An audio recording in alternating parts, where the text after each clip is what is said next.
વેચી નાખું. હાય નટુ. શું કરે છે? કઈ નહીં, આ અંબાણીનો ફોન હતો તો એમને બિઝનેસમાં સલાહની જરૂર હતી તો બિઝનેસમાં સલાહ આપતો હતો કે બિઝનેસ કેમ કરાય. તું શું કહે છે? કઈ નહીં, બસ જો કરીના જોડે શોપિંગ કરવાની તૈયારી કરતી હતી. કોણ કરીના?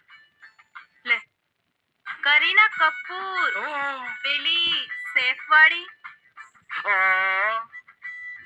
કરીના કપૂર કે તને ઓળખે છે?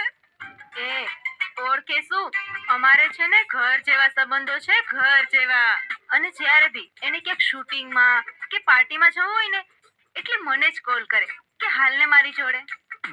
એને છે ને મારી ચોઈસ એટલી ગમે ને, ગમે તે શોપિંગ કરવા જાય ને મને જ લઈ જાય. અને હું એમ કહું ને યાર તું જતી રહે ને એકલી તો શું કહે ખબર છે? શું કે? અરે મને એમ કહે ના તમે આવશો ને તો જ હું શોપિંગ કરવા જઈશ. તમારી ચોઈસ એટલી મસ્ત છે ને, તમારી ચોઈસ ના કોઈ બી કપડા પહેરું ને તો મારી ફિલ્મ હિટ જ જાય. જો સવારની કોલ કરે છે. મને તો વિશ્વાસ જ નથી આવતો કે એ તને ફોન કરે. અરે કરીના શું, પેલી આપણી દીપુ રહી ને. દીપુ? કોણ દીપુ? દીપિકા પાદુકોણ. એ તો મને બહુ જ ગમે.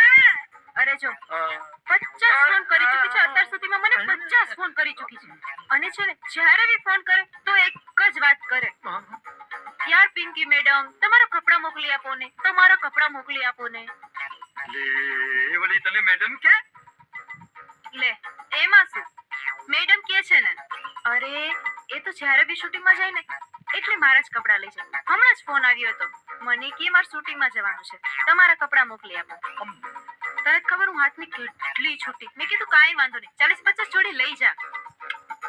40-50 જોડી?